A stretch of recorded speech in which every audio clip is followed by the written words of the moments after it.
Remember you told me to tell you when you were acting rudely and insensitively? Remember that? You're doing it right now. Hello, everybody, and welcome to Hold Up, the show where we dive deep inside your childhood nostalgia, pull the movies from your past out to see if they hold up. I'm Hold Up with Kyle, Andrew, and we have a special guest with us. He is known as DJ Gnosis and has been in the video store rental community since the mid-90s. We got John Robinson with us. How are you, John? Hey, doing good. Glad to be here. Thanks for having me. Yeah. Thanks for coming in. Yeah. Yeah, bring in some expertise onto the show, which we don't have a lot of these days. At all. I don't know about that. You're going to show us up big time. I guarantee it. You're the best expertise we've had on. I mean, even that includes Aaron, right? Oh, I don't know about that. Aaron's an encyclopedia. Oh, we trashed Aaron. Like he picked Jungle to Jungle. Oh, it was great. I loved it. It was a fun watch. Yeah. It was interesting to say the least. And and surprisingly, it looked good. I understand. I haven't gone back and watched the movie since listening to the podcast, but I think we did say it held up. It did. The cinematography at least holds up. that's what I it's meant, a really pretty movie. It's very pretty. Yeah. it's so funny. It's fun when we like watch movies and we look at movies from the 90s we know is trash and it's not good cinema, but we'd rather watch that over some of the movies today that are just like in front of a green screen the whole time. Yeah. With some of the worst acting ever. I'd take a D script with a C performance over anything Netflix has in general. So this is why this is a fun Anything? show. Yeah. I would say Anything, Kyle? I would say anything. Okay. If I'm looking at the top 10 on Netflix right now, I think maybe once or twice in the last 5 years I've watched one of those recommendations and was like, oh yeah, that was actually pretty good. I don't even know what the top 10 on Netflix I couldn't tell you. Don't tell fucking care. I did watch Logan Lucky the other day, and that was actually a really good movie. Yeah. But that's older now, isn't it? It is like 2018. Yeah, but that's ancient now. filmed right here in Atlanta. Wow. But as most things are these days. Well, speaking of ancient, we looked at thermonuclear war with WarGames. Ancient. That's a hot topic now. Yeah. Welcome back. Everything comes back. So, John, this was your movie. This is your pick. So, before we get started, do you have something you want to ask Kyle? Well, I was wondering how Kyle was doing, but I was wondering if you could express it in the mode of the general from this movie that Barry Corbin plays. Yeah. Maybe with like a couple curse words and Some Redmond chew. some red man chewing tobacco. Yeah. I'm feeling like two frog legs fucking each other on a Sunday night. I'll tell you what, it's not doing too great. It's pretty rough. Some people pay good money for that. Yeah. And then they eat it afterwards too. They eat the sex. So He's okay. Happy Sunday, everyone. Thank you. Yeah. It's the Lord's Day. It's the Lord's Day. It is. That's why we've come to discuss Matthew Broderick. The Lord and Savior himself. So this movie predates us. We don't want to date you, but I'm totally dated here, by the way. For all listeners, I'm far older than my hosts here. And so my childhood nostalgia movie pick was before their time. But I thought it would be good because it did make a really big impact on me. I didn't get to see many movies growing up because I was raised fundamentalist Christian. And so this is like 83, so I was like 14 or 15. Yeah. And when WarGames came out, and it just crystallized all of the nuclear Holocaust fears that were in the air anyways. Yeah. But I figured it would be a fun one for this too, because most of the ones that I loved as a child are not even worth making fun of on a podcast. No, I'm just kidding. They totally are. But I didn't want to come with something that just to tear it apart. And then when WarGames occurred to me, I was like, oh yeah, that's one that I should revisit because I bet it still holds up. And we'll find out. We'll find out. Yeah, we shall. Did you get to see it in theaters? Yeah, I saw it at Perimeter Mall Theater. I grew up in Dunwoody, so hell yeah.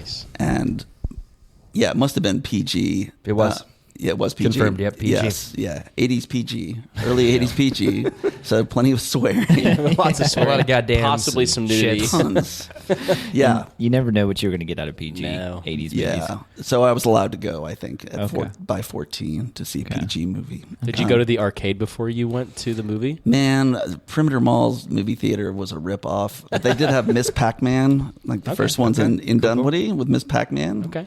And I think they had like a Japanese Pac-Man. So this is 83. So the video, Galaga is at the beginning of this movie. Yep. So that was the cutting edge, of arcade games at that time. But they did not have Galaga there, did they? I wasn't very good at Galaga, so they probably did. It was ubiquitous, but it was just a few games, no pinball. Yeah. It was, What's it worth then? Pretty lame 4-screen theater in the suburbs. I mean, we talk about like being dated, but I know that I can resonate with that because like when I was growing up, like when I was 5 or 6, I think when did the first PlayStation come out? It was like 96. Didn't we say it was 96 or something? 96, I think. Yeah. I wasn't even 96. allowed to have one of those until I was like 12. So we would go out to places like Dave and Buster's or like a Wild Mike's or Chuck E. something. Cheese. Chuck E. Cheese. It's all arcade stuff like that. Like it had a bunch of that kind of stuff. So we definitely grew up on the tail end of it, or at least I did. But like we were still in it. Yeah. Oh, yeah. Like you have that one game that you're like, hell yeah. Like that's like Time Crisis is always a fun time. Yeah. It's bad, but it's good. The movie theater that we had growing up in the west side of Cincinnati it had multiple things like that in it that you would do before or after, or if you were going to see 2 movies at once, you would do something in between. So it was. You don't see those little arcades in theaters not anymore. in theaters, no. Yeah. Not at all. They're kind of making a little bit of a comeback because I know there's a couple popping up. I know Round One has been a big chain that seems to always be kind of busy, and it's kind of bringing back a little bit of mall life. But if just as a kid, if we wanted that experience, we had to go to Lenox Mall, and there was a video arcade. There was a movie theater in the bottom of the food court. If you can imagine that, it was tiny and it was terrible because it was full of rich high school kids in Buckhead who were. Hell yeah. Some things never change, eh? My favorite people. Yeah, exactly. Talking through the movie, but there was a full-fledged arcade called Time Out. Oh, Close by, so you could hit the food court. You could see a movie with your friends and then walk around the mall. What was like the food court food to get back then? Was there like an essential? Oh God, they haven't changed so much. There was, Orange Julius. Oh, yeah. Yeah. Jovan roll. Is that how you say it? Jovan roll? Yeah. it's whatever you want to say in Georgia. It depends on the person. Yeah. But mostly it was like someone you had a crush on who went to like a cooler high school. Lenox Mall was like the cosmopolitan version of Nice stuff. I was like, they go to Northside. They go to Paideia. Oh wow, Westminster out there. Was there a game that you lost a lot of quarters in? Like what was your number one arcade cabinet that you went to? Tempest. Oh yeah, I guess around this time. But if Galaga's around, I guess they were kind of contemporaneous. Tempest is what I dreamed about. Tempest as a kid, and that's when I knew I had to stop going to the arcade. you lost probably a small fortune in there. Well, yeah, it was giving me like OCD, where I was looking out the car window driving to school and like trying to Tempest it. Was it a quarter per play back then, or was it 5 cents, or like what was the? It was a quarter. Quarter. Yeah. Okay, Yeah. that's a lot of That's a lot of money now. Yeah, I mean, you could have put all that into Bitcoin. Think about where you could have been. Oh my God! If only I had been investing in crypto instead of playing Tempest. You couldn't have known. Don't beat yourself up. Oh man! So this movie stuck with you. I mean, obviously, we're watching it today, and it's 83 to 2025. That's some staying power, if you remember it. So, what kind of made you gravitate towards picking this one over anything else? Because you mentioned on the phone when we talked, we may have do MIA. Oh yes, which would have been a lot of fun sorry. too. Yeah. Yes, sorry to disappoint you. Well, so I guess my instinct is to think about how little culture I had as a kid and what I thought were great movies. Yeah. It's like the Boss Baby meme where the guy who's only ever seen Boss Baby sees the second movie and he's like, it's giving real Boss Baby vibes. I don't know if you guys have ever seen that. Yeah. I love it so much. So I thought of like when I was a little kid, Chitty Chitty Bang Bang was on TV a lot. Yeah. I remember Chitty Chitty Bang Bang. Yeah. Classic. And terrified me. And then Missing in Action, the Chuck Norris movies, I was like an older teen. Yeah. And then I was thinking, the reason I brought that one up was because for some reason I saw all 3 of those in the theater, I think. Dang. At the Dollar Theater in high school. Oh, yeah. And I don't know why. Like, I'm not a Chuck Norris guy. Fucking Chuck Norris. But I realized later that it was like, what I was interested in was the country of Vietnam, not the war in Vietnam. And I didn't know how to access cultural information about like other cultures. Yeah. And I think that's like what I was really looking for. And then I watched part of it again before deciding on WarGames. And the WarGames I thought would be a more valuable use of our time for other than just ripping on a canon movie. For real. Which is not, it's fun to do, but I appreciate your choice. Next time. Yeah, there was always a next time. And still culturally relevant, Very much so. Nuclear war is always going to be a thing since the Cold War, so it is. That's why I found it such a fascinating choice. I don't have any nostalgia to this movie. I knew of it. My brother was older, so a lot of my 80s nostalgia comes from him. Sure. Which, thank you, Brian. This was one that kind of slipped through the cracks, though. But I knew of it, and I knew how culturally relevant it was at the time. And now we flash forward, here we are, and it's still culturally relevant. Especially now more than ever with AI taking over. Artificial intelligence. Yeah, so now it's becoming more and more, scary. But I will this say, turned into a horror movie real fast. If we're gonna, I mean, it is relevant because they are a lot of people in the, and by people I mean defense contractors and a lot of entities that to supply our weapons of war are very much contemplating AI and its actual ability to make decisions on life or death. And spoiler alert, it's pretty far away. Like that's not going to be happening anytime soon, just because like first of all, to take humans out of that chain, is an AI just going to go, well, that's an acceptable loss? I mean, they talked about acceptable losses a lot in this movie, which is kind of the crux of mutually assured destruction, which is like, is that an acceptable loss? Where's the cap on acceptable losses? Would an AI-enabled drone just go, well, if I down this airplane, it's going to kill 13 people, but they could kill 30 people here, so we're gonna down it in this point, and it's gonna implode and destroy all these people. Like, it's not really a feasible thing, although it is they say within the next like 20 to 30 years, pretty rapidly going to be taking over certain aspects of decision making. But I don't know if it's going to be getting to the point of holding our nuclear arsenals in the palm of their hands and making those decisions, because that would be a pretty scary thing, especially if there's ways to hack or get into that or manipulate it. So it is, I found watching this movie, especially if Sony's taking over it, like Sony gets hacked every fucking 5 minutes. Say bye-bye. I don't think a lot of people know that the military is a separate entity from the government, and there's so many like gates and gatekeeping that you have to go through just to levels of command. And so this movie was interesting at how dumb everybody was. And there's a technocrat to make it even more timely, this technocrat, which is Dabney Coleman, which is hilarious. Still Dabney Coleman. Him as like our Elon substitute or whatever. But I mean, that's also very relevant as well. Yes. It's Here we go. Quite timely. I'd say 40 years ahead of its time, but still very relevant. And before we even go any further, Andrew, Kyle, you guys don't have any nostalgia to this. I kind of thought you didn't, but I want to make sure. I saw it on TV once, but I don't remember. I was very young. Never seen it. I knew of it. I actually texted my buddy that we were going to be watching this movie. He's like, "Oh, I love WarGames, Defcon, baby." I was like, "Oh, is that where that came from?" He's like, "Well, no, it's a real military, It's a real thing." Yeah. I was like, "I knew that, but it popularized it for sure." I had no idea it came from this movie. And Matthew Broderick is nostalgic for all of us. Second time on the show. Yeah.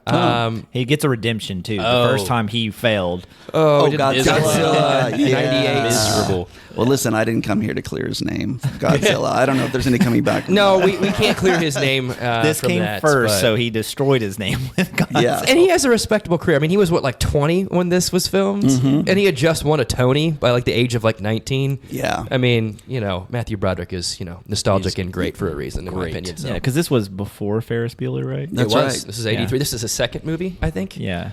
Yeah. He did another one that was written by Neil Simon, I think, before this, but it wasn't that big. This was his first big hit, but it was his second movie at the age of 21. Was it Brighton Beach Memoirs? No, that was the play that he was in. I forgot the name of the movie. I can find it if you really want, but it was a Neil Simon movie script, and that was the one that he did before WarGames. Yeah, so, right on. Yeah. Yeah, it's funny because it's just like proto John Hughes. It's like just before him and Ali Sheedy. Yeah. But they're nothing like those, those characters in his movies. Nope. Yeah. No. Oh, man. But yeah, and then also, I'm sure that somebody was going to bring it up, but I love that in Ferris Bueller, he also hacks into the school's computer. Yes, And yes. He doesn't change his grades in that. He changes like his absentee days maybe or something. Because he's an ace student. He just doesn't show up to class. That's right. Yeah. So there was a lot of movies in the 80s that like really focused on hacking because like computer technology had come to the forefront of modern society. And you can speak for this, a lot of hackers. I feel like the 90s is probably like getting towards the millennium is like the golden age of hacker movies. But from what I'm reading about this, it's like pretty novel. I mean, there had been up to, till then, like they were just like science fiction movies, that didn't have any basis in reality, whereas this felt real with, of course, apocalyptic consequences and not like the Martian computer we have to, get through kind of thing. And apparently they did so much research writing this movie. Yeah, absolutely. And there is like an attention to detail that's pretty amazing, especially if you're 14 watching it. And these are the kind of terms being thrown around in the news. But I'm thinking, just from what I've been reading, that it might be kind of like really at the vanguard of hacker movies, like this set a new level and maybe establish some of the tropes of future hacker movies. And there's some good ones in this. Yeah, quite a few. Yeah. And it really is like a golden era movie because it is at a time when computer technology kind of had reached to the point to where it was capable of doing different things and like controlling. Yeah. I wouldn't say missiles, but like controlling It's to the point where a computer wasn't the size of a fucking refrigerator and you could have one in your home, kind of, but his setup was pretty comprehensive and a little unrealistic. I don't know how much money you spent on that, but it would have been quite a bit. Back in '83, that was $30, maybe $45. 18 cents. Actually, I think he put in a bunch of like cereal box tokens and probably got the whole setup over the span of 6 months. I actually think that his PC his tower is like $90,000. I read that. I believe it. Yeah. I totally believe that. Oh my god, that whole setup was possible, I think, and realistic because of like the onset of the personal computer and how small technology was starting to get, and like that's really kind of what set the stage for. All the hacker movies that people are like, oh, that's not real. That's not. Well, this was actually believable. Way more believable than anything in, say, Hackers. Oh boy. Oh god. There's no elaborate like psychedelic, screensaver type of stuff. Darn. Andrew, how did this movie do? This is our favorite point of the show.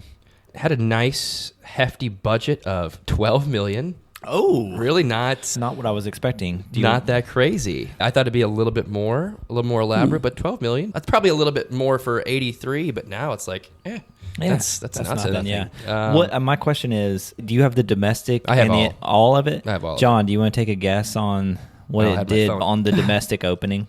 Oh man, it was with a $12 million budget. You would have been around at the time, how. Yeah, I was checking box office numbers.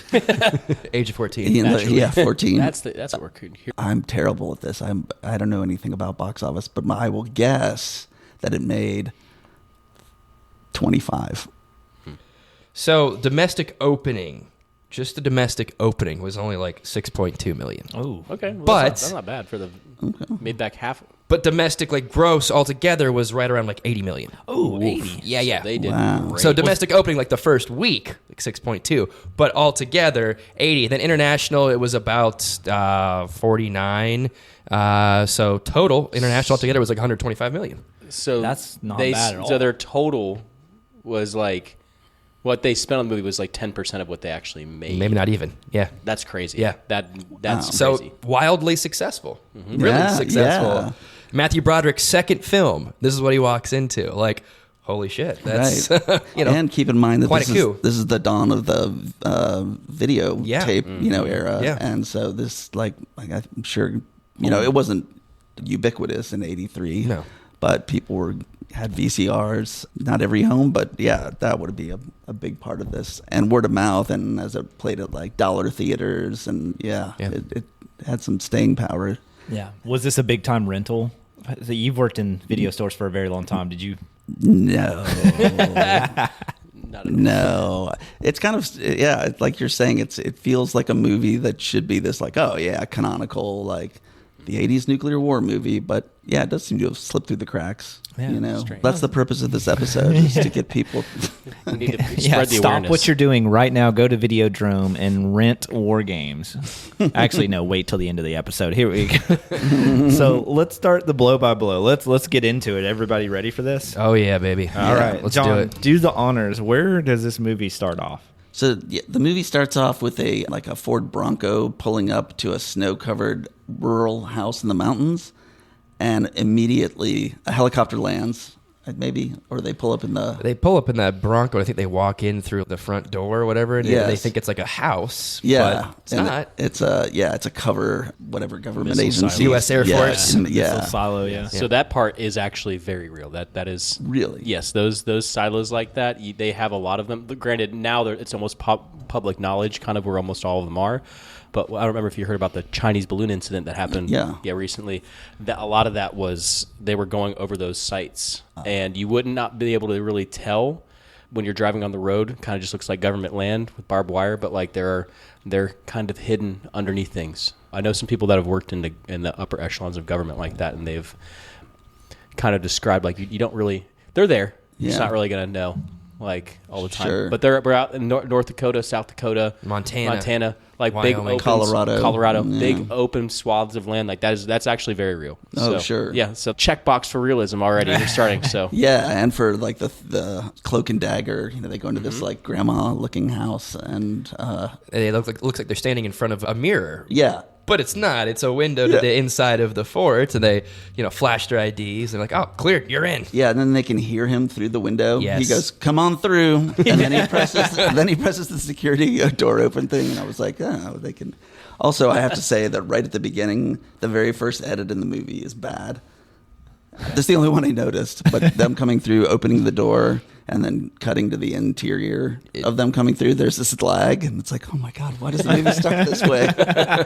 What have I done? But I love there are these two we find out they're the two guys who have the nuclear codes, or they have the guys who both turn the key, Keys, yeah. push the button, so to speak, and they're talking about weed. When they first roll in. cool. There's a lot of drug references. Excuse me. Yeah. Drug references. Perfect for your Christian upbringing to go see this movie. Yeah. But it made me curious why they're painted in this sort of like, not wholesome, but this sort of, and not sleazy, just like recognizable, manly American. They're talking about like weed and chicks. Yeah. And did you guys notice the sign next to the bay that they go into? The nuclear armament. There's a sign behind that says "No urinating in this area." I did not see that at all. Cool. So I'm just like, okay, so these are like dudes. These are like salt of the earth dudes. They piss where they want to piss. Yeah, man. Like it's a all over the problem. launch codes, like Yeah, that's good stuff. Right. too many PBRs and the missile silos that are protecting our country. So That's right. that's so, another check for realism, probably. yeah. I mean, probably. So then we figure out that these are the guys that are in charge of whether or not the nuclear missiles get launched. And suddenly they're put to the test, and it's an early, what would you call that?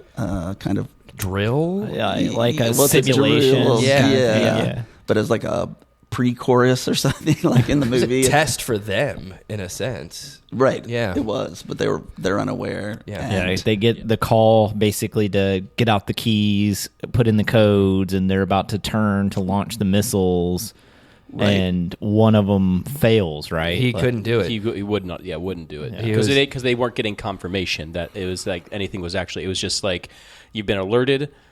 You need to do this now to get the steps ready. However, there was no confirmation that the enemy was launching or that they were going to do it. They just had to do it, which, you know, I don't know the validity of that. I don't know how. I mean, obviously, nobody would really be privy to that. Right. For national security reasons. Yeah. But and it gets intense. it does real get quick. really intense. It gets like- very intense. Because the guy pulls a gun on him and says, Which, "Hey, you." okay. Why the fuck would you if you need to launch them at the same time, why would you threaten the other person's life unless you have 15-foot I arms? thought the same thing. I was like, I don't know. I mean, logic granted, there didn't make. Granted, didn't there add could up, be- but- He was really sweaty. too. Yeah. Now, if they had another person in the room and he was like, "Do it or I'll do it," then I'd be like, "Well, okay, that makes more sense." That sounds like what the Russians would do. But Yeah. like, I don't know about that. The guy that was having the gun pointed at him was like freaking out. Dude was like, 20 million people? I can't be responsible. Like he was having like a full on like panic attack. Also, who was pointing the gun? it was the guy who No, I know, but who is that? It's one of our Michael favorites. Madsen. Yes. Yeah. Yeah. Was that actually him? That was That's actually actually him. him, yeah. Yes. Oh my god! Isn't that interesting? It didn't even look like him at first. and I No, was but like, now it's Yeah. all coming back. crazy, very young, How did I handsome miss Michael that? Madsen. How did I miss that? Yeah, Very cool. yeah, pointing a gun in a A situation, revolver, nonetheless. and Which I was like, in a very sweaty situation. Yeah. like, interesting.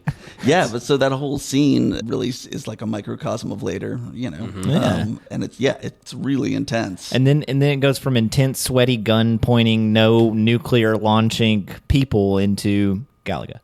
Yeah, that's exactly. It just slams into the titles. Great. Suddenly it goes from that intense moment and just cuts to dun you know, whatever the theme song is. Which was really catchy. Yeah. I love the setup to all 80s movies. And now you just get that stupid transformer farting Yeah. in all the beginning of the movie. Yeah. Yeah. Like, Cool soundscape. Right. So then it my moves- ears. It slams right into the opening credits, which are in this great digital font on the screen, and then it's all the exteriors of NORAD. Yeah. The North. What does NORAD stand for? I gotta look that up.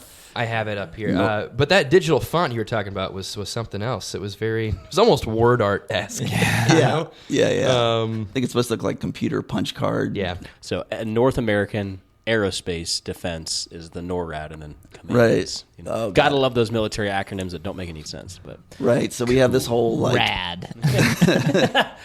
we have this whole setup during the credit sequence. It's like establishing, you know, this is the secret military outpost, and there's all these exterior shots and people looking busy, and some of it looks impressive, and some of it is like kind of flimsy, like where you're like, There's like two guards guarding it outside. It's Yeah. like, and it's like on the inside, it's like the Pentagon, but it's like it looks like somebody with a pizza could walk right through. And exactly. and at some point, like we'll get to it later, but there's a tour like of this secret military base. well, I hate to burst your bubble, but they do not offer tours, but they like if you are with something that will purport a positive image of the U.S. military.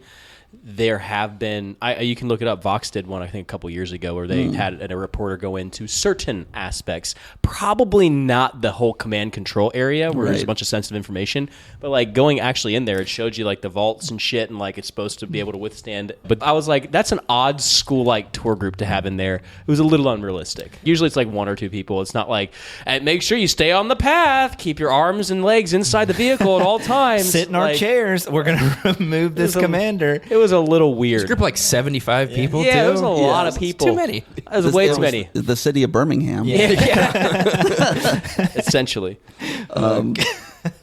Yeah. But and that's us jumping ahead. So No, that's all we'll right. just skip that part. We just finished Galaga. I think he run to school or something like that because he's Yeah, late. we're introduced to Matthew Broderick's character. That's who's right. Lightfoot. What's his name? Lightfoot? Is it Lightfoot? Gordon Lightfoot. Gordon Yeah. Lightfoot. It's something light. David Light. David Light. You know, something like that. Yeah, but he's late to class. He gets in and We established really early on this dude's a hacker. he doesn't give a shit about anything. Yeah, He's nice to that slacks. kid. He gives him the rest of his game. Yeah. I felt like that was like Yeah, good dude. Altruistic.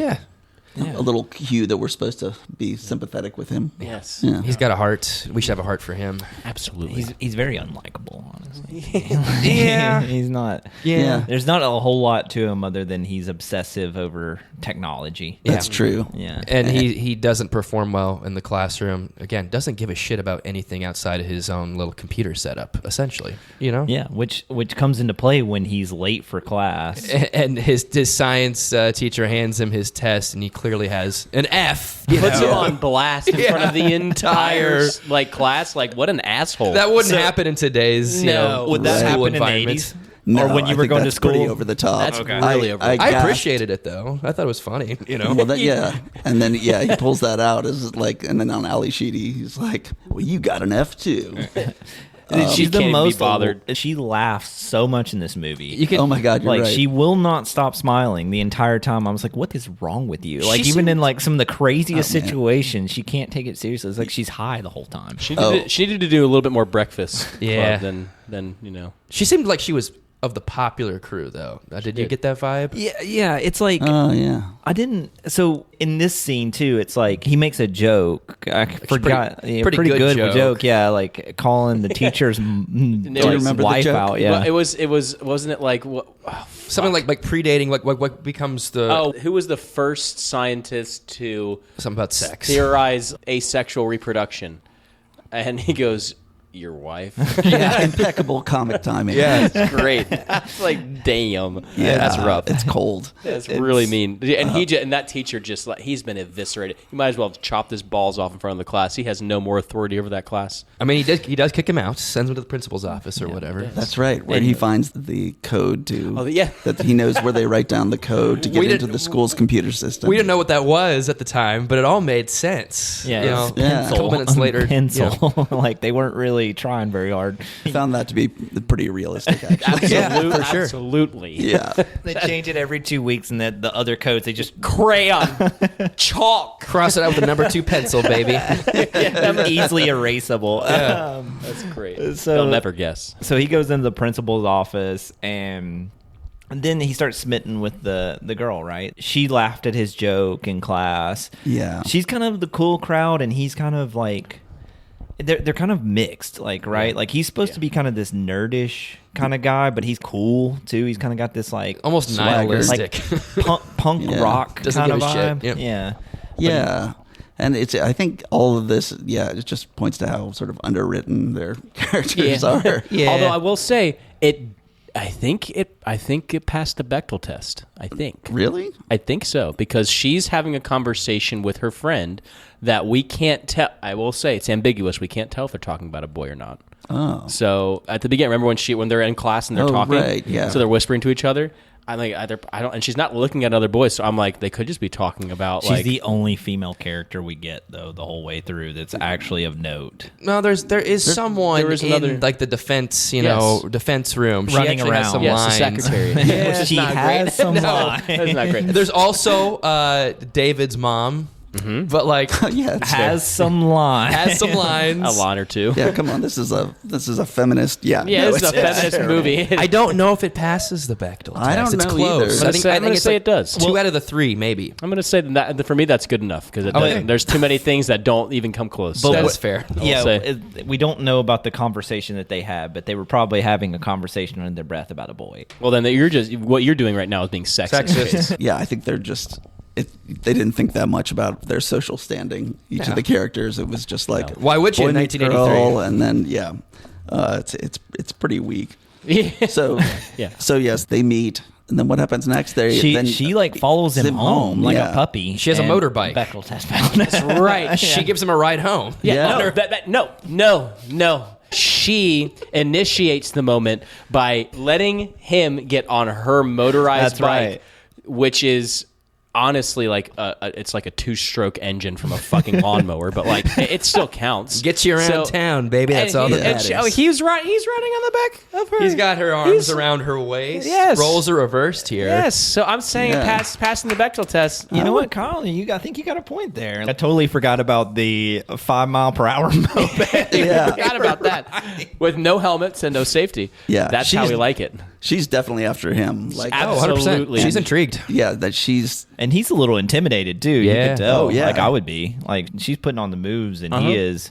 backpedaling hard. But absolutely. They get home to his place. She's like, "Your parents not around?" He's like, "No, they work. Let's go upstairs." Yeah. They walk right into the room and play with some computers. And he hops on the computer. And isn't that when he like hacks into the school system? Yeah, exactly. He has pencil written from when he was waiting outside the principal's office. How could you forget that password? Yeah. John? Hard. It's really difficult. 18-digit code.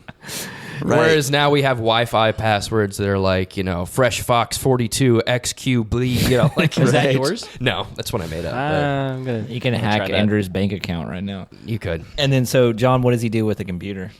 Oh, so then he offers to change Ali Sheedy's grades because he's changing his own. And then he decides to war dial, which actually that's pretty interesting. Speaking of this we're talking about this being like an influential hacker movie. That term still exists, like war dialing, I remember hearing about war driving in the 90s, people driving around scanning Wi-Fi codes and trying to, So, what prompts him to, because he's looking for he's reading of a game magazine. And in the game magazine, there's an article that a Total Co. or whatever the toy company is. Yeah. Proto something. Yeah, that they're releasing they have new games coming up. And he's like, they're in Sunnydale? Sunnyvale, California. Let me just dial every single phone number in that area. And then he comes across what he thinks it is, because the menu is a series of games, and he chooses the most intense one. At this point, his character's like one-track mind. He's like, games.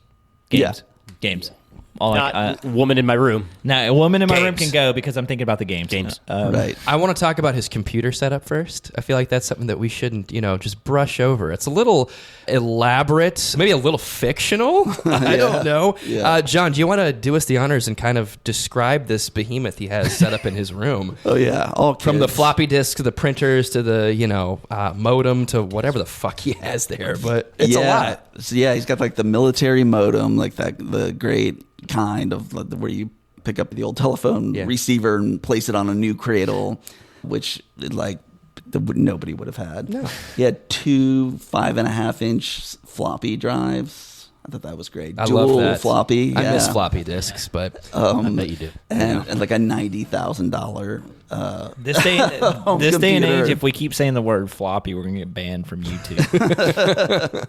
how does a 16-year-old come in contact with this equipment? A 16-year-old that fails at school and doesn't seem to give a shit outside of anything and isn't in his room. Like, what do you... I guess Seattle rich kids, it was somewhat plausible. That could be a hobby. guess, $90,000. Do you think he stole any of this equipment? I feel like he could have, honestly. Probably. He seemed like he had no moral code. He is Like, nihilistic. Yeah, so he could have done that. And this is also like Seattle at the probably right before the tech boom with Microsoft and Apple and all that. So who knows? Yeah, it's interesting. Or he had some help from Bill Gates. Yeah. Never know. Never know. Probably both. Yeah. Both of them. But right, and because she's like, don't all those long distance phone calls cost a lot of money? And he was like, not if you know what you're doing. Hey, or whatever. I'm a cool dude. So he does seem morally. Then he smashes a jukebox and does that. Oh, God. So he has a very elaborate computer setup. Very unrealistic, but I guess just like a requirement for a hacker movie. Gotta have it. And so I guess that leads us to saying that he ends up hacking one of these government, I guess this NORAD base. By accident. Yeah, by accident. Because the computer that's in NORAD, the Whopper. That's right. I was like, WPR Whopper. I just want some Burger King. Which I guess we're skipping over. I guess we did kind of gloss over that, but it is like it's happening at the same we time. can get to that Right. in a second. but like it is concurrent. Like we're kind of going between both of these worlds right now, and what we're finding out is that because of our situation in the beginning, they can't really trust. They said 22% of the humans that were tested to see if they would follow the orders. 22% of them did not, which they were like, it's unacceptable. We can't do that. So we're going to put it in the hands of a machine that hasn't been tested before. Right. So, and that's where the Whopper comes in. And this is where the defense contractor that he is hacked into, unknowingly thinking that it's a game, they're teaching it all these games of strategy so that it can learn how to be more strategic than the enemy, and so that they can war game these situations. But he doesn't know that, and he goes to the hardest one, which was what was it, John? Thermonuclear. Global thermonuclear war. Cool. Yeah. Sounds good. Yes, thank you for that. That was an important thing. Thank you, Kyle. Yeah, got it. We gotta get that in there. And yeah, checkers wasn't what he wanted to play in that. Although tic-tac-toe comes into play later. Yeah, that's right. Later. Ooh. I thought it was actually a pretty clever. good idea. Yeah, it was clever. Yeah, it's really Very clever. good. Yeah. So we're jumping back and forth. So they established the fact that they can't trust humans on turning the keys and launching the missiles in a critical situation. So this guy, I don't even know, they don't even say what he was. He's like the tech guy of NORAD. And at first, the chief or the general is like, no, that's stupid. I will never trust a machine to make these decisions. And somehow, I think they just like have like a bunch of like arguments, right? Or like, Yeah. they're I don't like think it's showing settled. him the stats. And I think that they talk to the president, and the president's like, I like that idea. I like the idea of not having, humans Yeah. fuck this up for us. Who would have been the president at that time? Ronald Reagan. Is that Ronald Reagan. Yeah. Oof. Explicitly. I mean, it's like a fictional world, but at one point, this is the scariest part of the movie to me. It was that really sent chills down my spine. Was they cut to the Defcon sign going to a more dangerous situation, and there's a portrait of Ronald Reagan next to it. Yep. Yeah. And I was like, okay, because they never say If he could have launched those, he would have. So basically, this system is in charge of all the nuclear silos at this point. And you even see the people in the silos getting relieved of their duties, especially the guys we saw earlier. And they're like packing up their shit and leaving. And they're like removing like the key and like putting on like a computer system in They place. took of, out like, their chairs. Yes. They're like, you don't even get to sit anymore, idiots. That'll show them. They'll never be able to use the space again if they can't sit. They were. Yeah, that's right. Why is there bullet holes on the wall? Right. So that sets up one of the main threads, which is the military and the technocrat at battle. The general and Dabney Coleman, I guess he's the one in charge of he's the contractor with the computer. And it sets up the Burger King Whopper and controlling our That's nuclear, right. And then we see weapons. the big artificial intelligence computer, which looks like a Art Deco steam engine. Yeah, it does.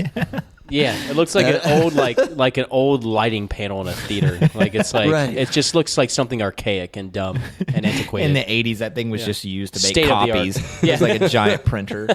Yeah.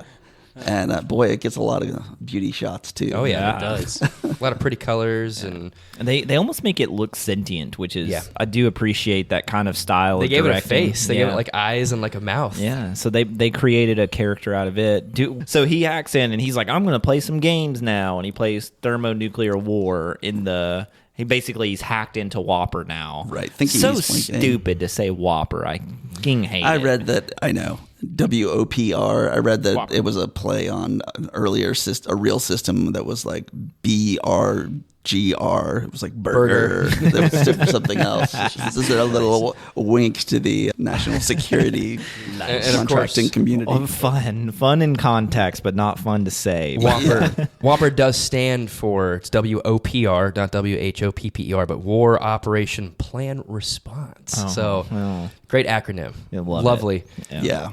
But he can't get into it at first, right? He doesn't have the password, correct? Right. Doesn't he And- have to? He goes and talks to like some hacker friends or whatever. Good point. So at this point, he kind of knows he's not hacking into the Protovision. Right. Like he knows he's into what it something was. different, but he's like allured to this, and he's like, I want to play the games it's playing, and it's like, you're an idiot. Like you're like really smart, but also like this like kind of like addiction to playing a video game is like where you're crossing these boundaries. Right. So you get this like compilation of him like going around trying to figure out how to hack into this like obviously military system. And the hackers he meets up with. What characters?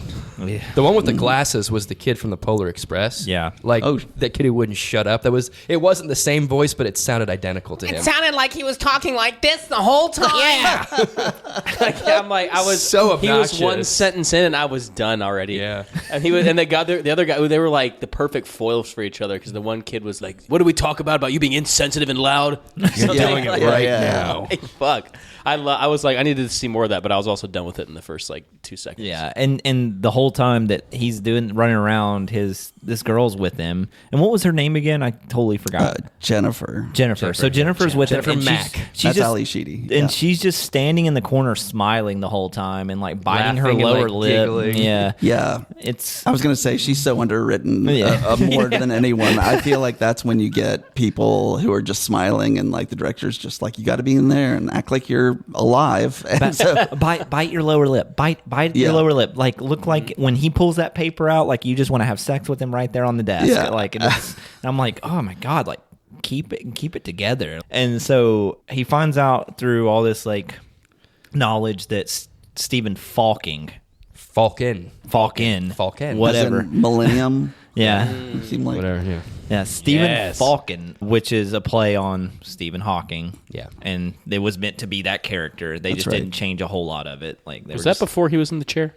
no. No, I don't think so. Yeah. I'm They not asked sure him on that. to. They wanted him to be in it. I read. Really? And he was like, "No, they'll make fun of my disability." Really? Yeah. That's sad. Yeah. I wouldn't. I mean, back then, Well, also, yeah, he absolutely. was people- like way beyond whatever this movie's That's doing. very true. That is very true. And so he finds out that this guy created Whopper, basically. Right. So he he's, does his research. yeah, finds out that the guy passed away. There's air quotes in here. After his son and wife died, right? Am I correct on that? The son and wife died in a car accident, and then he, died at the old age of 41. I had a small stroke when I Yeah. heard that. Because you're what, 2 years away from that? Chase? I'm 2 years older. That's next than. year, right? Yeah, coming I up. thought so. Yeah, I know. Yeah, when we were talking earlier about that, I felt like, yeah, that's just a mistake. I didn't know how they got in there. I thought it was Or a dark joke. Did you- But Yeah. I don't think it was. I don't think it was so just either. a mistake. It Well- wasn't read that way. No.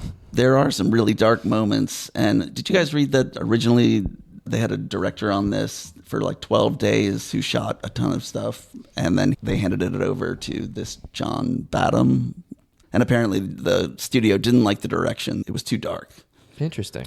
And he Did also not know used, sorry, not to get too off track, but he also used a different film color process.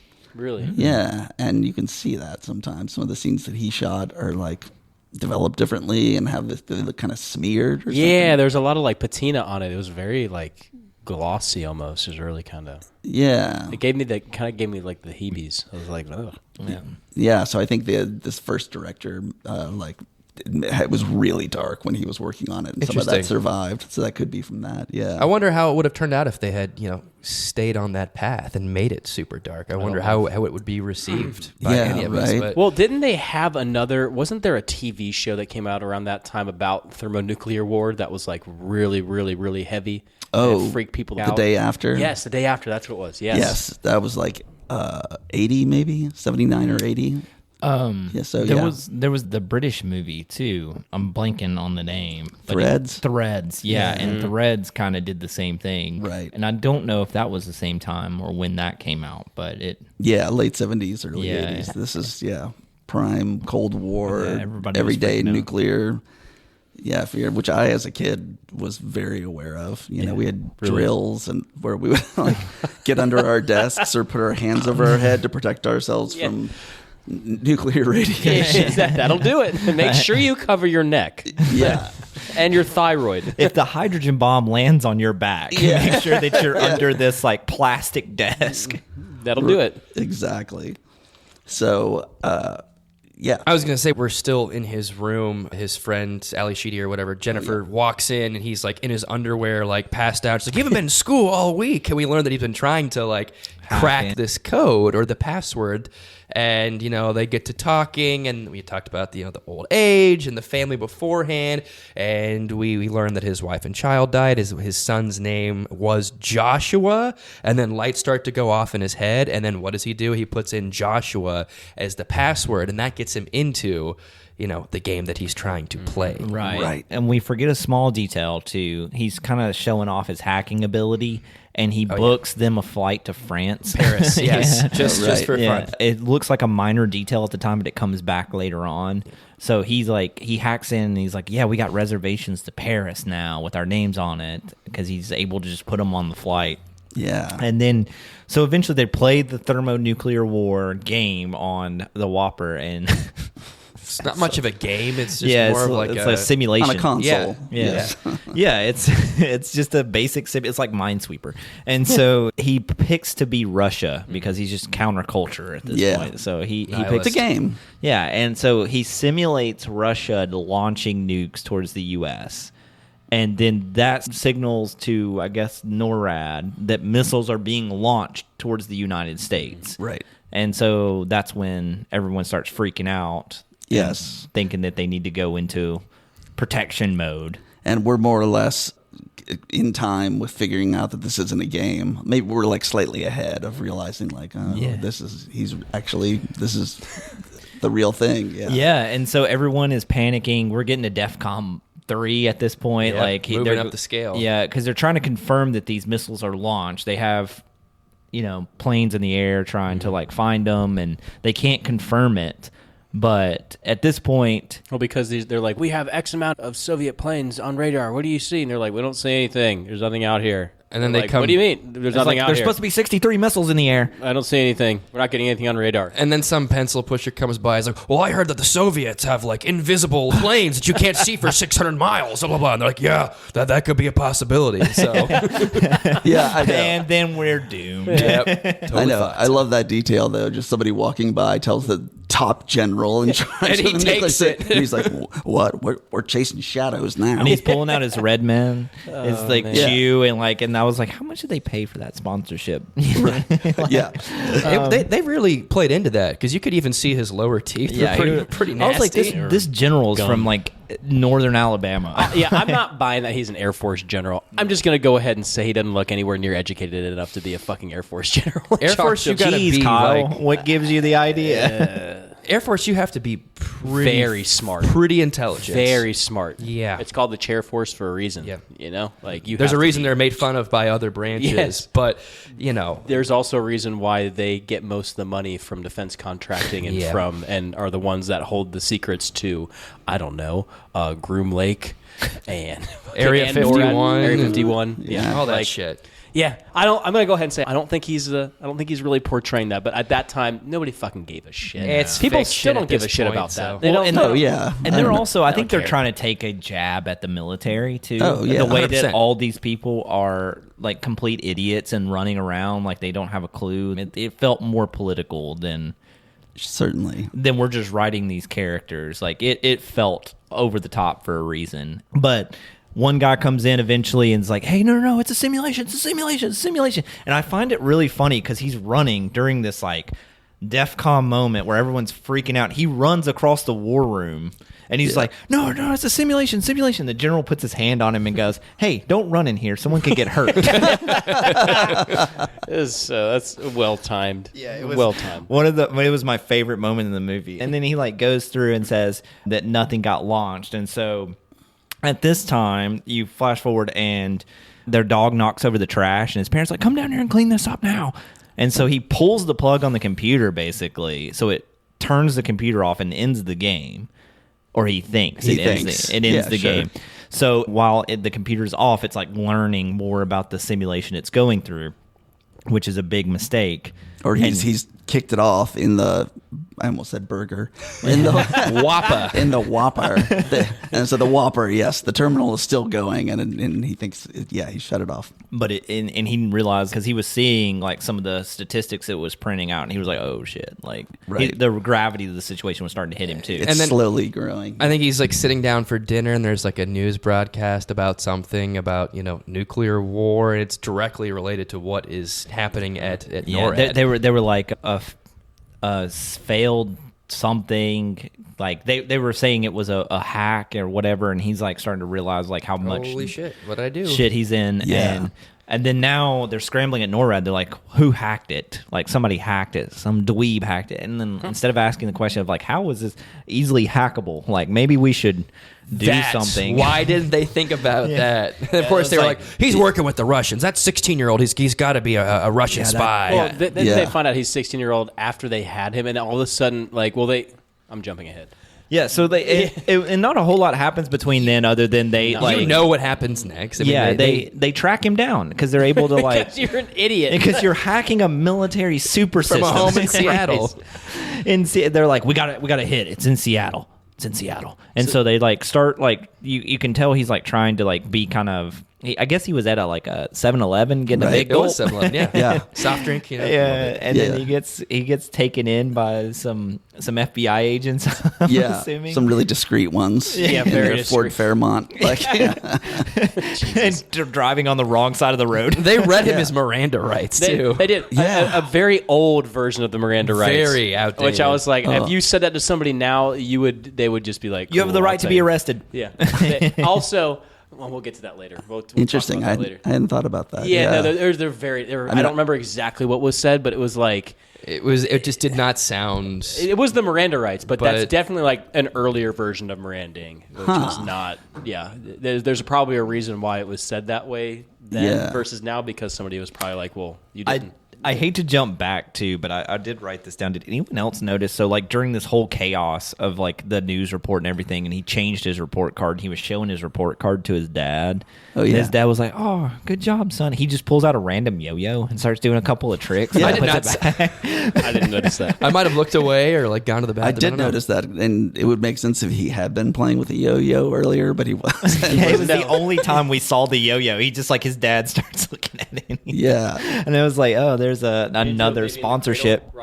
Yeah, he was like, he did like this like weird motion. I was like, what the fuck? Well, it makes sense. Were people yo-yoing for crazy back in the 80s? Oh, yeah. I mean, they were doing it in the early 90s when I was in school. That was establishing him as a cool character. Yeah, or as like a regular teenager. But he's not that at all. No, he's in fact the opposite. He's a mixed bag of a whole bunch of shit. So his character is all over the place. You didn't grow up in the 80s, Andrew. You don't know. Shut up. Deductive reasoning, Andrew, all right? Shut up. Hey, please shut up. Come and make me. All right, let's make out. Okay. So, John, what happens now that he gets taken to NORAD? Right. So he escapes several traps along the way and then finally gets arrested. And he doesn't explain himself very well.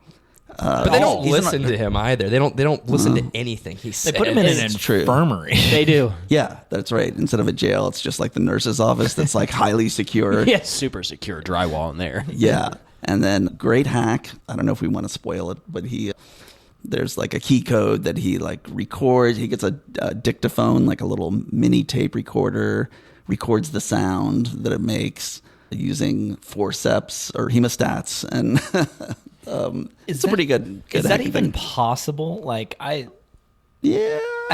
Let's just say it's within the realm of yeah. Because remember, hacking then was like, I don't think there had been a Hollywood movie made about hacking yet, about real hacking, because it was like freaking PH. That's right, freaky. Yeah, with PH. And that's like mostly like the telephone stuff, like in the phone booth where he, gets a pop top and connects the receiver to a ground and sparks it, and like hot wiring a car.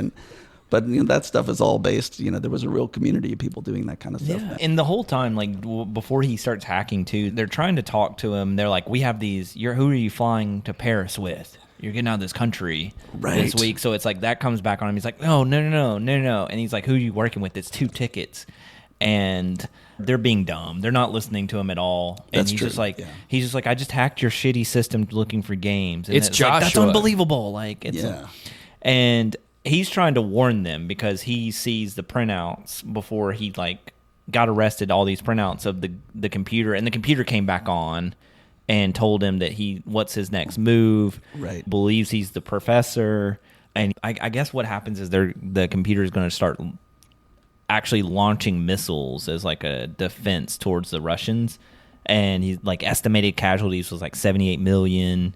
Right. And it kept playing the simulation in real life, so that wasn't going to stop. And then now that the Whopper has control over all the silos, it's going to counter-launch everything, even though the Russian attack is a simulation. That's right. And he's trying to warn them of that, and they are not listening. Right. So what's happening in the NORAD headquarters is, the machine is playing a game. None of them know that. It just seems totally real. This central computer that they're all relying on. Right. And just to be clear. Yeah, and everything that they see from Russia is a simulation. And everything that they're going to do is going to be real. So Right. we're about to wipe Russia off the face of the earth, and possibly every country around it. Well, that would be the end of the world. Yeah. If we wipe out one, you might as well wipe out the rest, because that's essentially what would happen. Nuclear Exactly. winter. No. So, and he manages to escape, right? Right. He managed to escape because there's a tour group during Defcon 3. That's what I'm saying. Which one of the military guys on the floor pulls a prank on one of the tourists. Yeah. That's just heart-stopping. Like, oh, you started a nuclear war. Just kidding, lady. He already did that in the infirmary up there. Super professional behavior. Yeah, ridiculous. So there's this tour group, and David is able to escape, and then he comes through like a heating duct, and he joins the tour group and gets on their bus as they're being escorted out politely and slowly because for some reason. And so he's on this bus and he escapes out of their grip. Yeah, so easily. Scarily easy. Yeah, because they brought him in, so everybody saw what he looked like. It's not like he put on like a fake mustache or changed his clothes or anything. Right. He just like walks out the front door. You would think that a highly classified military base would have like active cameras and security looking at every I don't know if they would have had that back maybe then. not back then, but I feel like they would have had to have. They had to have something. Like You'd be closed sur- circuit closed circuits around, Yeah, yeah. you had guys in like offices looking. But not only that, but they brought him in, and the guards out front see him come in and have to give clearance to the FBI agents bringing him in. Also, the FBI wouldn't be bringing a suspect into NORAD. No. That No. wouldn't make any No, I sense meant to do mention that. that, but- yeah. Yeah. Because if he was a Russian spy, let's take him into the most sensitive area that he'd love to get into anyways. That didn't even occur to me. Yeah, of let's- course. It's like they were bringing him in like a dog that peed on the floor. Like, look at what you've done. You know, like pees again. Yeah. Right. I don't know. All I'll say is that our country is very good at a lot of things, but just like any country, there are multiple lapses in security at numerous times throughout our at least the last 70 years since we've been dealing with this shit. So Yeah, I've been it's able a little to scary. I've been able to sneak alcohol into concerts for a very long time now. It's Shut the the same fuck up, thing. Chase. It's exactly your the mouth. same. It is indeed no difference. Idiot. So he escapes, and what's his next move, John? So his next move is he's in the middle of nowhere, or he's in Colorado, so he calls his new girlfriend, Jennifer, and is like using the aforementioned phone hack because he doesn't have a dime. And then With like a can top, right? That he just finds Yeah. a bunch of gravel like 10 feet from the phone booth miraculously. Right. And so he's like, I just need you to send me money. Oh, shit, I'm getting arrested. Yeah. And Which any good cops are after girlfriend me. would. Yes. And so instead of buying him a ticket to get him back to Seattle or to Salem, Oregon. is what he- Salem, Oregon, what he requested, right? Salem, Oregon. Yes. She shows up at the airport. And because she really wants him, I guess. She's a, Also, is nothing better than- she can make distances happen like that, because Yeah. I'm thinking about the distance between that corner of the nation to the center, and I'm like, I just spent 28 hours driving straight from Atlanta to Wyoming. There's no fucking way. She said it was a 3-hour drive. what is crazy too? It's not a 3 hours. Well, no, Seattle to Salem is 3 hours. I Okay. did Google that, but where he was in That's what I Colorado, was so saying. did he fly? That's what I thought. Unless I'm misreading something or I didn't notice. They didn't explain it really They didn't well. explain it well. So he ends up in. I Salem. guess he flew from Colorado Okay. To Salem. to Never Salem, mind. Okay. Yeah, which it has a makes sense massive international airport. Yeah. I mean, Salem is the capital of Oregon. Let's give it a little There's more probably like credit. a little tiny airport there. That ticket probably cost a lot of money back then. But she had Yeah. it, in her bank accounts at the Yeah, time. just ready to go. Yeah. He probably wired her the money through another hack or something. yeah. Yeah, that was glossed over in classic Hollywood style. Like, I know we're not really going out, but can I borrow $3,000 for this Yeah, last yeah, minute yeah. ticket? Which back then would be like, what, 10 grand now? Something ridiculous. And what was crazy about all this too is I saw on the computer, because the computer has a countdown basically, until Right. it like makes its final move. And it said 27 hours when he was at NORAD. And now he's flown from Colorado to Oregon and met up with her. I'm like, you've probably eaten a lot of that time. Right. I like, yeah. And so he gets there and they're looking for Falcon, right? Right. So they discover in the course of being questioned and going back and forth with the general, or with the Dabney Coleman technocrat guy, that the inventor of the machine, as he learned by doing his own research, he's not dead, that they had him like change identities. And so now he's got a little info, and the only way he can save it is by appealing to the creator of this artificial intelligence computer. So he's living under an assumed identity on a small island in the Pacific Northwest. Yeah. And He sounds like a James Bond villain. And then he has Yeah. and what's crazy is like they were walking up to this house. I guess they found the address, and then this like pterodactyl robotic like So flying weird. machine is like flying around. You're like, what? Like I was like staring. Is that like? I was like, that's a pterodactyl, or is that an Yeah. exotic bird? Like, what am I watching right now? Yeah, because Like- it goes by in the background, and you're like, was that a pterodactyl? Yeah, sure. Sure was. And it turns out it's just this eccentric, possibly enlightened guy, guru's like just his toy. This is what he does now. That's the socially acceptable term, enlightened. So well, yeah, I'll get back to that later.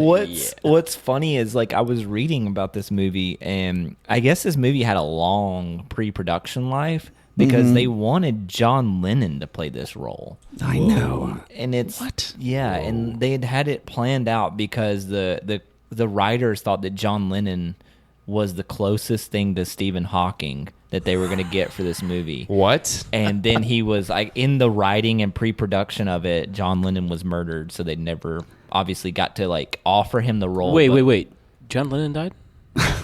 We'll talk about it later. I didn't mean to break that to How you. is John Lennon and Stephen Hawking? How are they similar? Like, what is the? Enlightenment. That's just what I Yeah. read. They thought he was like an enlightened creative, and they thought he would have been a perfect fit for this role. So weird. There's no way he was on board with that, right? I doubt it. Well, he's definitely wasn't on board at the time. because Well, he was yeah. dead. No, I wondered about that too. I was like, John Lennon, like, yeah, hadn't he been dead for 2 years? So yeah, must have had a big, That's long crazy. pre-production. Because Lennon died in Wow. 80, right? Yeah. And so, yeah, I thought that was very strange that I guess Yeah. they were seeing David Bowie all over the place, and they were like, hey, we could do John Lennon, you know. It's a good point. There was a thing in the 80s where, you know, you had Prince, you had Michael Jackson, and all these like pop stars and music stars like infiltrating acting, which is still a thing now. Yeah. So it wouldn't. That's a really good point. Yeah. In hindsight, we can think of it as being like very weird, but who knows what would have happened if. Yeah, because in the 70s, if somebody told you that David Bowie would be in a kid's movie, a kid's fantasy movie, you'd be like, oh, no, he's not. And killing Full of it shit too. there, pal. Yeah. So yeah, that's a good point. And it could have worked out. Like you never know. Right. So instead of John Lennon for the role, they have John Wood, who's somebody who is not a household name because none of us recognize it, right? Nope. Still can't place him. Yeah, no. Nope. And like a Shakespearean British guy, like a Royal Shakespeare Society guy. Probably the most well-trained actor in the whole movie. Oh, 100%. Easily. Which is interesting because you think of someone from the stage as being, having big, broad sort of acting styles, but he gets there's some close-ups of some very subtle facial changes of John Wood, aka Professor Fulkin. But I was like, well, yeah, I was like, yeah, turns out this guy can act. Yeah, he wasn't bad at all, and I don't think his character was written very well because all he does No. is take the kids inside and gives them a spiel on paleontology. He does a quick 180. I wrote down that his dino speech is Steven Spielberg's pitch meeting for Jurassic Park. Oh, 100%. And he whips out, he's like, well, let me tell you, kids. And then he whips out a 16 millimeter projector and starts projecting that Ray Harryhausen movie, 1 million years BC. Land of the Lost, yeah. It's like claymation dinosaurs. And he's like, you see, kids, at the beginning of time. Right? Because I love to see his explanation of dinosaurs in a passing glance because it was just not. Did you know that? Yeah. Did you know that nothing over 50 pounds survived that wipeout event? Except for crocodiles and alligators and everything else that was over 50 pounds, Yeah. you dipshit. Yeah. There was a tinge of nihilism in his presentation, though. Absolutely. He went Not from- tinge, but it was very nihilistic. There was a tinge of a lot of other things. He was very eccentric in his in the initial meeting, but his character just abruptly, like you said, takes a 180 and he changes. He has nothing to live for at this point. His family's dead. His name is wiped from the record books. He's living off the grid. And, these two kids are coming to tell him that the world's going to go into thermonuclear war and everyone's going to die. And he's like, well, just like the dinosaurs perished, it's our time as well. Nature has a cycle. Let's let it play out. And he's like, I'm going to sleep. Yeah, he's like, I'm going to bed now. You guys can stay here and sleep on the floor if you would like. There's plenty of couches and chairs. The floor. My guests sleep on the floor. I don't know if you have lice or bed bugs. And he goes up to bed, and David and what's her name? Elizabeth? Jennifer? Jennifer. Excuse me. I'm falling into those sexist lines here. You really are. They're like, we got to get out of here. They have a weird few moments outside. We find out David can't swim, and she's trying to I guess teach him or something. Yeah, It's but she 3 starts miles. off the teaching by going, "What kind of asshole doesn't know how to swim? You grew up in Seattle." It's like, damn, you're really helping him out here. Yeah, that's probably not going to help his confidence at all. What a terrifying thing. If you don't know how to swim, here's the open ocean. Have fun. In the dark. It was probably filmed on the Puget Sound, is what it looked like. which is not the most swimmable. Nope, that's river. miles wide. Yeah, and also a lot of rip currents in there. Yeah. I'd be terrified to do that knowing how to swim. Yeah. Yeah, and Ali Sheedy starts taking her shoes off. She's like, "Come on, 2-3 miles, we can do it." And then you can see his breath. Yeah.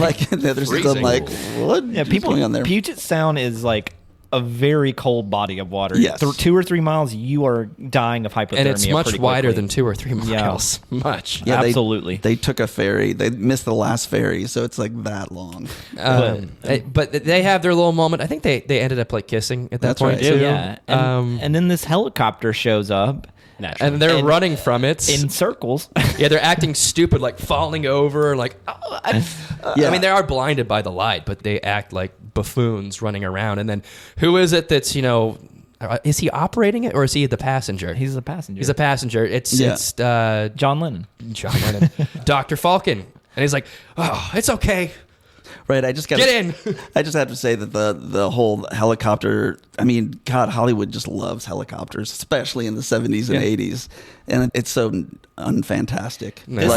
There's a big scene that just falling from the sky and the slow landing, and this scene that we're talking about where they finally get to kiss, and then suddenly the military's back after them, so they think. It's so poorly staged. It's just this helicopter lights and it blows it out. You can't see their faces, which is probably because they're doubles. And Most likely. Yeah, and they're just running and stumbling. It didn't make any sense. They could have made this easier just by when they kiss, helicopter light on them, helicopter lands, and then they notice it's him. But instead, they have to do this 2-minute chase scene in circles. They go all of 15 yards, and it's just this blinding light and them going, "Oh no," and this dramatic music around it. And then finally, I guess did we ever find out what changed his mind? I was going to say, what changed when he went up to bed? John, do you know? I think he was bluffing at He saw him kiss, and yeah, I don't know. I got to get in the middle of this. I think we're just supposed to imagine that Matthew Broderick's pleas, what would finally came Joshua through. think? And he's like, Joshua wouldn't think of anything. He's dead. Yeah, yeah. Wow. Yeah, it's maybe we should give these kids a chance and not blow up the entire world. I don't know. Yeah. I don't think it's clear. I think we're just supposed to take their word for it. that he had a change of heart. So we're getting into the climax of the movie now. So now they head back to NORAD, It's which a long is just helicopter ride. yep. So from and the West remember, Coast. 27 hours earlier. so I'm going to go ahead and that's call right. bullshit on that. There is no way, unless okay. they were stopping for fuel numerous times. It which is happened. It possible. happened. Okay. But Land is right there at the 7-Eleven. I need snacks. Bugles and RC Cola. Yeah, because they get there and it's like morning. The night had passed. It's morning. That's right. They The get in that sunrise is- shitty yeah. Jeep or whatever, and I think they're Defcon 2 now or something like that. Yeah, while they're in the air, there's 100 Russian submarines just in the U.S. coastline bordering it, and they're like, oh, they're prepared to attack, and now they're up to DEFCON 1 at this point. It's imminent that nuclear war is about to happen. Right. Because the system is triggered. Whopper is about to send these nuclear warheads out to Russia. Yeah. And they still haven't gotten confirmation. Like, we don't see any subs in the water. We don't see any missiles in the air. We don't see any. They have these 2 jets out trying to find these Russian fighter jets that are reported in the U.S. airspace. Not just any jets, 2 F-15 Strike Eagles. I knew you would know. Yeah. I knew You you would would know that. And those would have been pretty new at that point, which is actually pretty impressive that they got those on camera. I think they would have been in service for maybe less than 10 years. So they were very cutting edge. They still are. So pretty cool little bit right there. Yeah. Definitely wasn't stock footage. They definitely got up on those. So. That's a good point. Pretty cool. That's where all the $12 million budget went. Absolutely. That's where I would put it at. Pretty sexy. Yeah, that's why the helicopter scene is so slapdash. It's 'cause They put couldn't all the afford money in the that. F-15. Yeah, we had to have them. Just have them run in circles. That's just a hospital emergency helicopter. exactly what it is. They called an emergency in. Yeah, absolutely. So yeah, when they get out of the helicopter and they're racing towards NORAD in a Jeep. They drove through that fence. And they almost wrecked. Sorry, that was so like Grand Theft Auto of them. It wasn't very It well wasn't done. well done or realistic, yeah, but I very- laughed. Which, Kyle, you know, if you're poorly driving, staged. if you're driving a Jeep at fast speeds at a military base, what are the guards going to do? You're going to kill you. They're going to open fire on you if you don't stop when you're... For NORAD, I don't think there would be a warning. I think you'd just get fucking... Yeah, burned. and I don't think you would get get killed. that close. I think there's enough No. checkpoints in the way. Or if they didn't shoot you, you would have been hit by the fence because it was an open-ended Jeep. There wasn't like a hood or anything. Like something would have like decapitated you or It wouldn't have cut been you up pretty. pretty badly. So On the other hand, it's just chain link. yeah, of course. the $12 million budget. It did not. It We've went got into some the strong chain link effects. for Yeah, those. exactly. Yeah, right. So they rush in. So we have the inventor of the machine, the one guy who knows, who's presumed to be dead, Matthew Broderick, Ali Sheedy, and they come into appeal at the very last possible second to convince the general that this is all a game to the computer and that none of it's really happening. Yeah, pretty much. And the general finally starts kind of listening at this point. Right. He puts his chew down, but he's still got a big mouthful of it. Tons. Yeah. God. We have to also, if we can for a second, I want to talk about Barry Corbin, the actor, the character actor that plays the general. Yeah. Did you guys ever watch Northern Exposure? Or No. catch any episodes of that? The- It's like a 90s TV show that he was in. Who else was in that? But, man, no, you know what? I'm not. I'm thinking of Due North with Brendan Fraser, I think. it was kind of like a normie, hippie Twin Peaks, maybe. It was like Okay. around the same time. But anyways, David he's this stock character who I read that most of his lines in this were improvised, which I kind of believe. I It seems 100%. like, yeah, It seems that way. Really? For Okay. sure. I mean, some of the quips and one-offs were very comedically driven. I guarantee Yes. they give him free reign to just say whatever. Yeah. So- yeah, because it's a lot like his characters in other movies. Yeah. That's what made me think of it. And yeah, all these like down homey curse words. He was in an episode of Better Call Saul. Oh, really? Yes. I don't know if y'all are familiar with that, but there's an episode where this old man has a land dispute with the bank that Kim Wexler works for. And his home crosses the line, and he won't leave. And if he does leave, then he surrenders. But him and Saul have like a one-off where they try to get him out of his house, and he's very cantankerous and vulgar, and it's the same guy. Yeah. He looks the same. He's 40 years older, but it's the same. Barrel-chested, yep. Same guy who is smoking and spitting and saying a bunch of shit. So Right. Yeah. Anyways, I appreciate him. Yes. And he's not a good guy, but he really carries a lot of the weight of this. For sure. The general character. and he is right about certain things, if we're being honest. Yeah, you know? he's not wrong. His character is fighting against AI. In this day and age, he's a hero. Yeah. Yeah. So he's like, we can't eliminate the human element of this. Right. Because You find yourself pulling for the military and Yeah. against the technocrats, and you're like, Yeah. because this is what I'm nostalgic for. right. You're like, oh shit. We've come full circle now. Exactly. So, last thing about Barry Corbin, the general, is that I love when he's the highest general and he says on the phone to Ronald Reagan, if we want to take that. We this will. movie is taking that we see a portrait of Ronald Reagan. We're going to assume that he's the unspoken real president. But there's a part where he's walking and he's like, yes, Mr. President, I feel like we're going to have to. What the hell is that? He's like, that's bullshit. Jesus Christ. No, Sorry, not talking to you, Mr. sir. President. Not you, sir. Yeah. Yeah, I heard that, I was like, God damn, that is classic comedy right there. It was well done. Yeah, it was hilarious. So what happens next, John? So when everybody shows up, the two kids and the professor, who is the mentor of Dabney Coleman's character, so he has some gravitas, and he's like wild and crazy, and it's all not a big deal, and he can just look, and suddenly he's like, it's playing a game. And they can manage to convince him that none of it's happening. And I think it's his British accent that really wins the day. Yep. Yeah. Qualifies him. And so the military now understands that there's no Russian threat. So he's convinced them that we're not under attack. That's right. And to not counterstrike. But at the point they're like, well, we would love to not counterstrike, but it's in the hands of the system. Mm-hmm. So it's going to counterstrike. So now they have to figure a way to turn it off, and they can't access it. So there's like a false ending of everyone celebrating that it's not real. Oh shit, we can't log into the computer. It's locked us out. And so here comes David.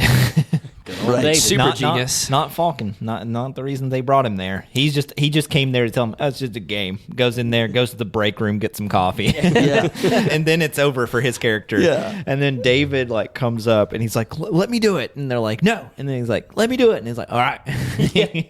Oh, twist my arm, why don't you? And he's like, if it wants to play a game, let's play a game. So he logs into the computer and he's able to play tic-tac-toe with it. Right. And what happens there, John?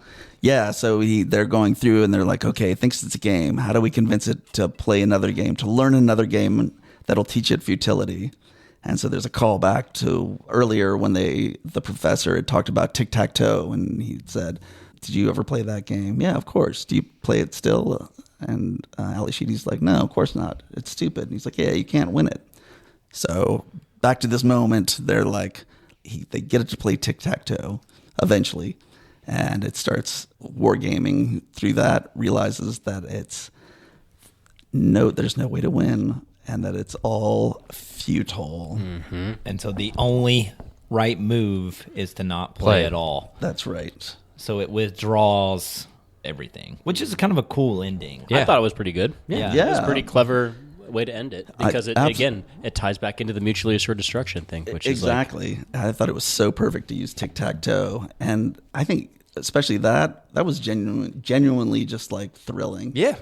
More so even than the nuclear, the real nuclear strike. And they made it very tense because it's showing on screen, it playing all these tic-tac-toe games, and the music's starting to speed up, and you see basically the death clock timer ticking down. You're down to seconds, and it's still learning, and then you're seeing everyone sweating and looking in the war room like, oh my God, is it going to learn in time? Yeah. And then it finally learns and doesn't launch the missiles. And they're able, and then they celebrate by going to Defcon 5. Yeah, exactly. But not before. Yeah, I love that the monitors all seem to get brighter and brighter, and the computers get louder and louder the more dangerous the situation is. So they're all just reflecting. And another hacker movie checkoff is that John Wood, the professor, is staring at the code as the computer is trying to come up with the nuclear codes when it's going full brute force attack. And he's looking at it, and it's reflecting green on his face.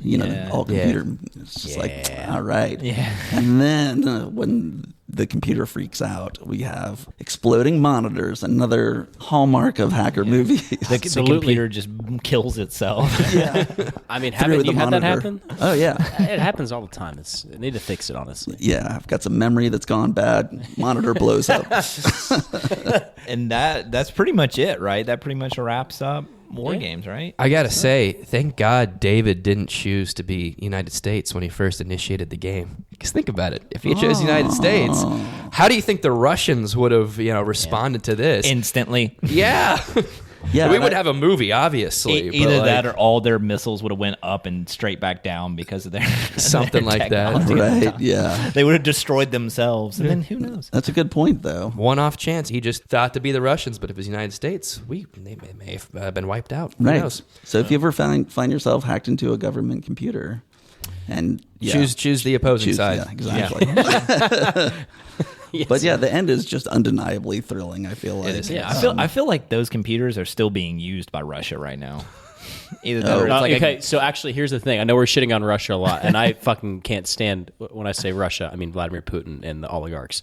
Yes. But when we joke about that, but there's been a long debate going on for the last 10 years about whether or not we in the United States need to redo our entire ballistic missile program because they still run on floppy disks.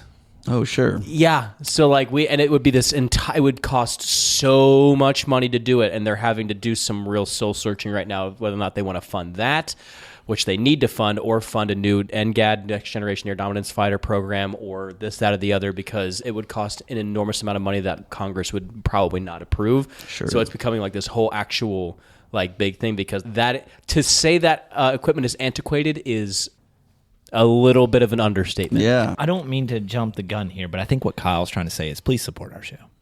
Thank you, WarGames, for that's leading it. us to this point of discussion. No, For sure. seriously, right. it's poignant. It's very pointed Yeah. still, and I would say it is poignant. It is definitely like relevant. very relevant. It was probably before its time in that sense. With the AI at least, I would Absolutely, say yeah. very much Yeah. so. Yeah, we're going to have to run this podcast in a virtual machine if you don't support it. In a Game Boy Advanced. So, John, let's start with you. You've watched it now as an adult. Yes. How does this compare to when you watched it as a kid? I felt like, I mean, obviously there's distance. I'm very aware that I'm watching a 1983 Hollywood movie, but I had not seen it since I was a kid. So, like, the pit of the stomach dread that I felt as a kid wasn't exactly there until the very end, until the TikTok. And then I thought, oh, well, this is kind of like when he says the sort of existential moment. It doesn't seem to be landing on everyone that this is going to be the end of humanity and life on Earth.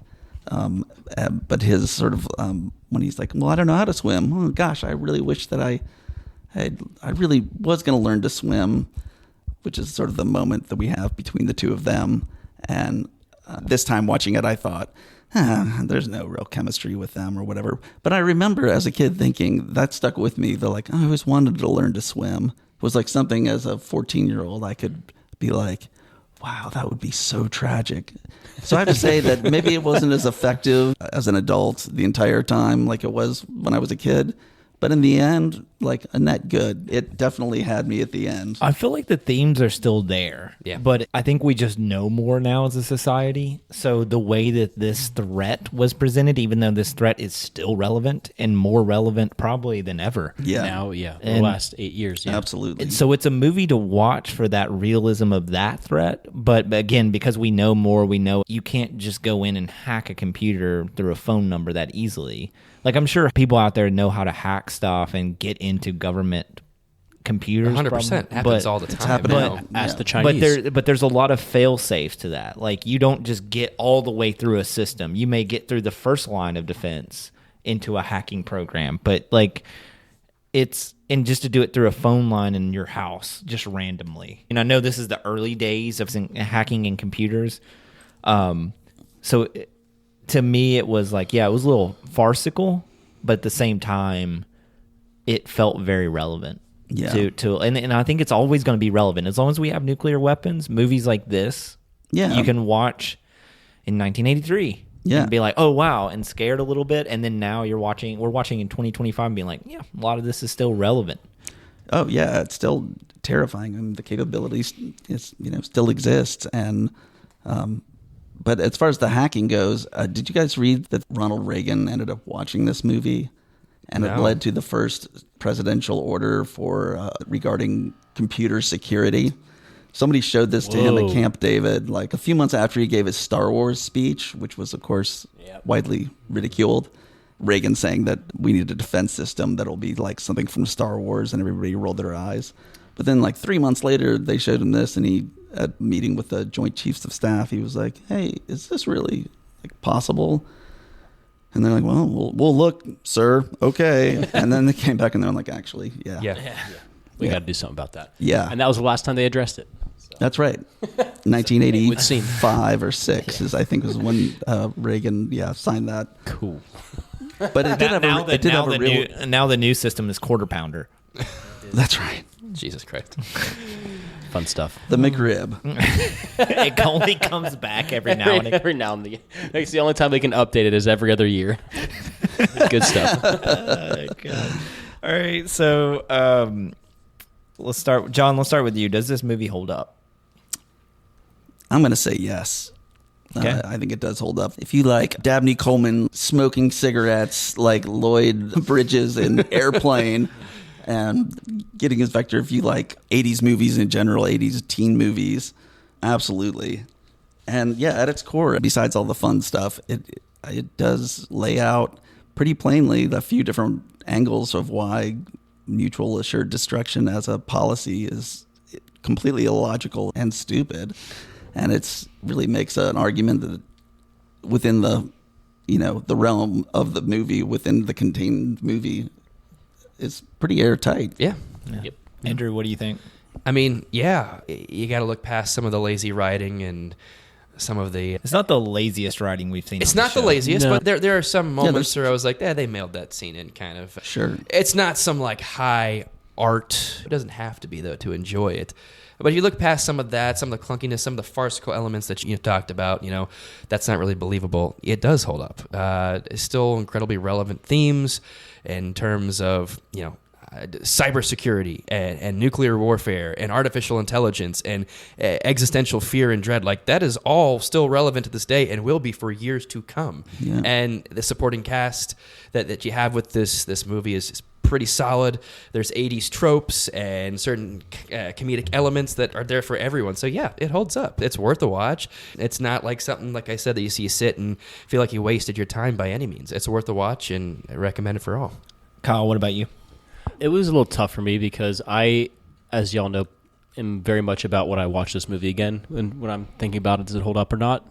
And it's tough, but I'm going to be fair, as I usually am. It does hold up because of the theme and because of that. I do think that final scene is very well done for when it was made and for what it was being asked to portray. And I don't think we can ask anything more of that. However, I don't think I would watch this again because it does fall flat in some areas where like character development and like in some other places that it's just a little lacking. But it's a tight movie. It flows. There's not a lot of boring down moments in it. It is pretty fun to watch. So yeah, I'm going to say it holds up. It does. I love what you said about it. It is an 80s trope movie. Yeah. And I think it is a lot of fun. It's nowhere near as good as some of my favorite 80s movies, like, if we throw Back to the Future in. It's kind of whimsical like Back to the Future is. The themes are right on. The hacking part of it does not really hold up just because it's dated. But I don't think that's that's kind of what it is. Like from that point. Exactly. Yeah. That's what hacking was believe then. it. Exactly. If that's what it was back then that's what we believe. Right. It was. And some movies live in that time period, and this movie lives in the 80s. And I agree with you. I think if someone out there is like, man, I really love these like fun 80s movies to watch, this is perfect. Like, you can sit down and watch this and have a good time with it, laugh, and just point out different things like we did. I think it does hold up because of the themes it does, and now I think it holds up more than ever because we're seeing AI infiltrate jobs now, and especially in the creative space, which is horrifying to a lot of creatives out there. It will never replace creativity ever. I mean, it will augment, but it will never be able to, at least in our lifetime. But it's becoming a thing, and I think it is fighting AI makes this movie a little bit more relevant now than maybe it was about 10 or 15 years ago. Yeah. And so I think it was an interesting look at something that comes through. And yeah, I recommend everybody watch it once. I probably wouldn't watch it multiple times in my life, but for a quick watch, it was good. And I had a fun time with it. That's fair. Yeah. And I mean, I should say, like, the context is, again, growing up in the suburbs in a very small bubble and having no culture. It's surprising that this is a big Hollywood movie. What did you say? 12 million? 12 million budget. Yeah. And it's very morally clear. Yeah. And all the shitty writing and stupid tropes and over the top acting and really poorly staged stunts. Canon level stunts are, so I think it's a nice surprise that it actually has some like moral clarity and isn't boring about it. Not at all. So you cannot call this movie boring. Yeah. This movie is entertaining. Yeah. It's at the bar none, it's entertaining. Yeah, definitely. And before we get out of here, John, I don't know if you're familiar, but we do like to try to do our own IMDb ratings on this movie. So Aaron brought up a good point. If you remember Aaron's episode, he said he looks at ratings as if I give it like a 3.6, I'm saying this movie's better than 36% of the movies out there. Oh, right. So I thought that was an interesting take. Andrew didn't take on to that. He's kind of giving it a letter grade, which I respect too. So however you want to interpret that. What is the IMDb scale? It's just out of 10. Out of 10 with it's a usually point like a scale. decimal. It's usually not like Decimal, a 8 or a 7. It's like a 6.4 or Right. 8.3 or something like that. Can I give it a pitchfork rating? But we'll start off with you. What would you give this movie? Man, that's tough. I would say for the time, like a 6 or 7.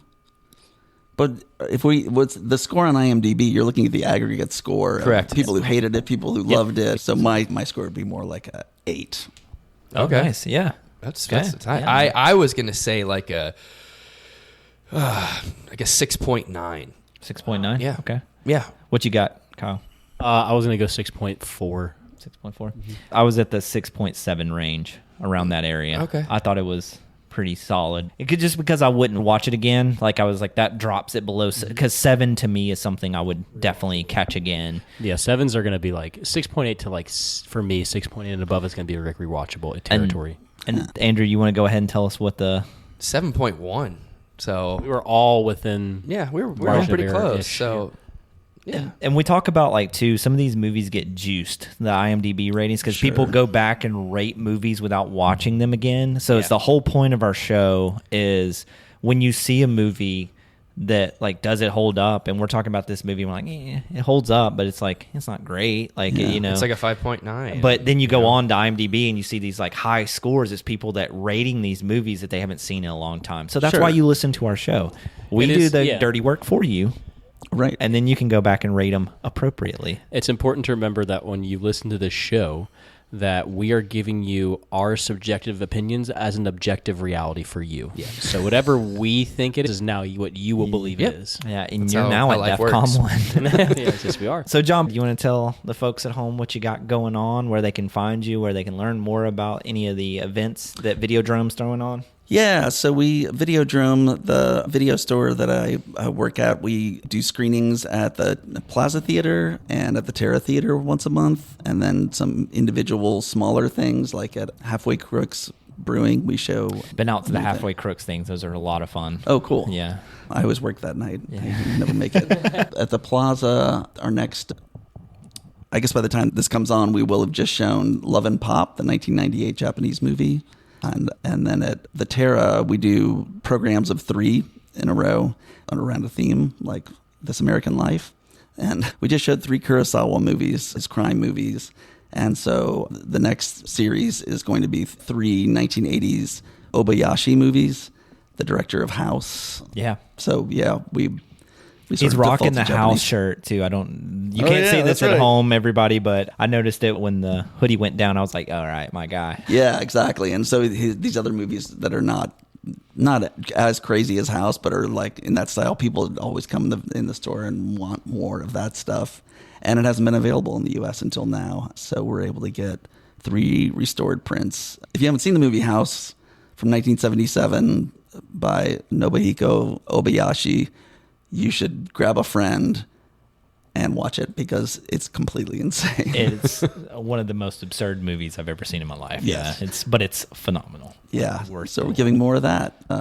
So yeah, we're just every month there's new things. The best way to find us is really Instagram. That's where where Videodrome publishes most of our upcoming events, and you can follow Videodrome on Blue Sky. Okay, cool. Awesome. Well, that about wraps us up here today. You know what we do now. We reach into your childhood nostalgia, pull the movies from your past out. Today we pulled out WarGames, and we found out it holds up. So go catch it, go watch it. catch John at Videodrome. They are amazing over there. They got a lot of great events coming on. Support local theater, support local film. We'll catch you guys next time.